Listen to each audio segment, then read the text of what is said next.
قل هل يستوي الذين يعلمون والذين لا يعلمون إنما يتذكر أولو الألباب.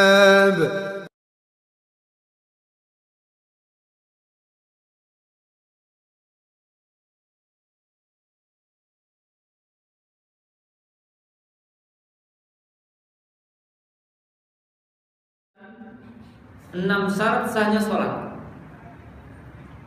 Apa saja 6 syarat sahnya sholat? Yang pertama,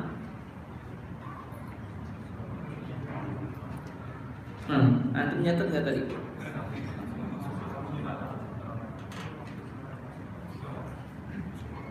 Ma'rifatu dukhuli waktu sholat, mengetahui masuknya waktu sholat. Karena sholat itu memiliki waktu-waktu yang telah ditentukan oleh Allah. Sholat subuh punya waktu, awal waktu dan akhir waktu. Sholat duhur, sholat asar, maghrib dan isya juga demikian, memiliki awal waktu dan akhir waktu. Sebagaimana firman Allah, Inna sholata kanat 'alal mu'minina kitaban mawquta. Maka barang siapa yang mengerjakan sholat sebelum masuk waktu sholat, maka sholatnya tidak sah, sholatnya batal. Nah, kemudian syarat sahnya sholat yang kedua apa, ikhwan? Suci dari hadas besar dan hadas kecil. Apa itu hadas besar? Junub, keluarnya darah haid dan nifas. Dan hadas besar tidak dapat dihilangkan kecuali dengan mandi janabah atau mandi besar.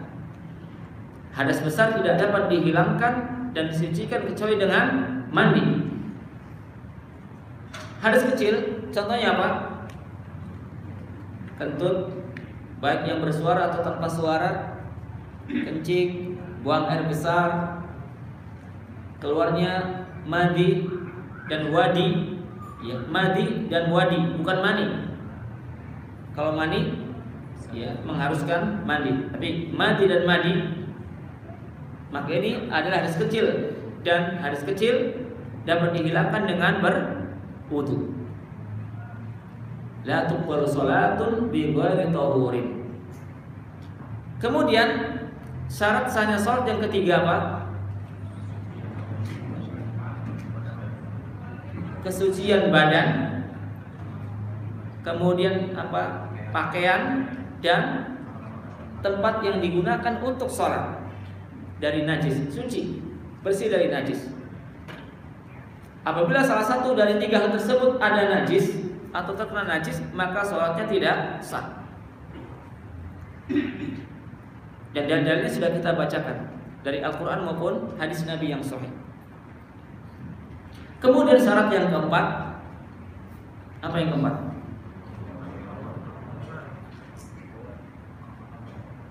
Apa yang keempat, ikhwan? Enggak jelas suaranya.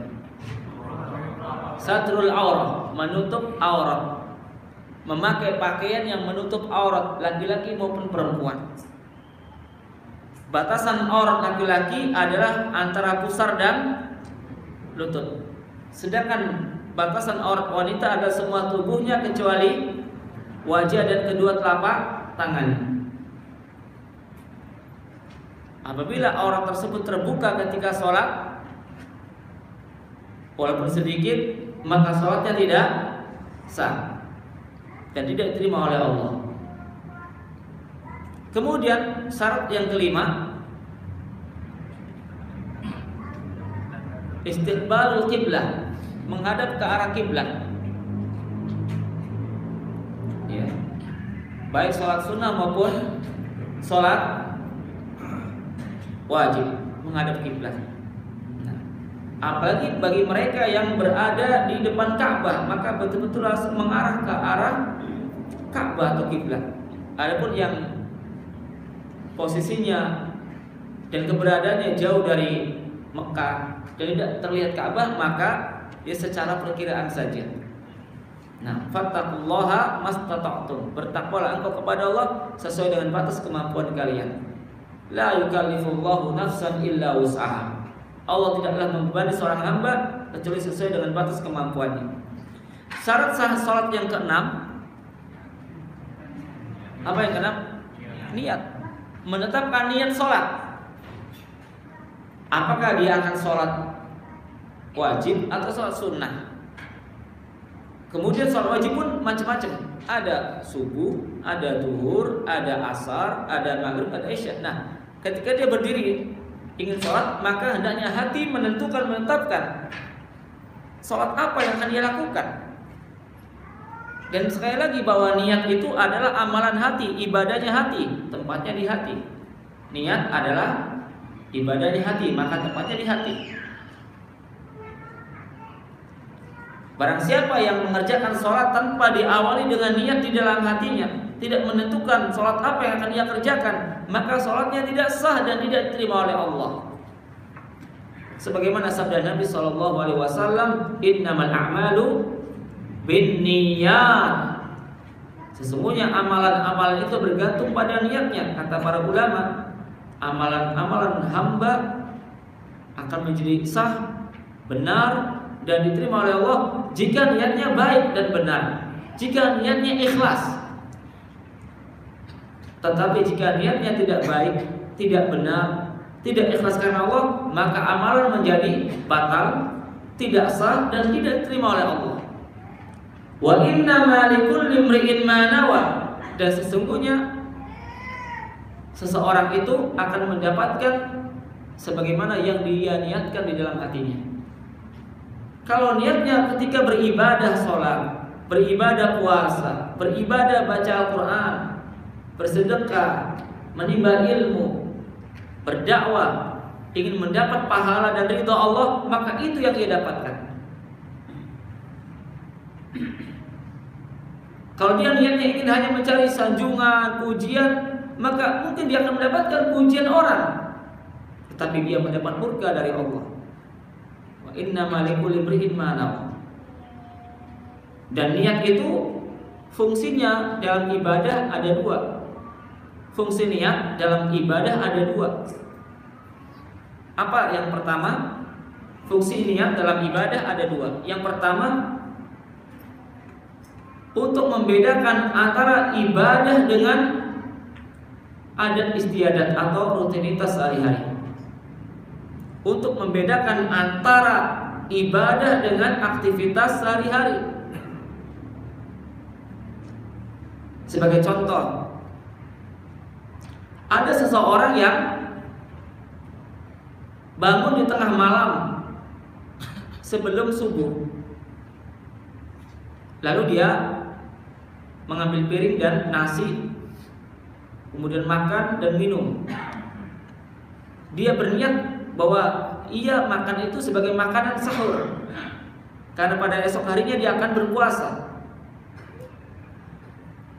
Maka makannya menjadi ibadah. Kenapa? Karena niatnya baik.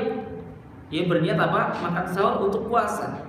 Ada orang bangun sebelum subuh karena malamnya pada isya ketiduran dan belum makan, kemudian lapar dia. Dia makan saja tanpa ada niat. Maka menjadi hal yang biasa saja. Contoh yang lain, niat berfungsi sebagai pembeda, yaitu untuk membedakan antara ibadah dengan adat. Yaitu mandi. Mandi itu apa? Termasuk aktivitas sehari-hari, ya enggak? Mandi itu di waktu pagi.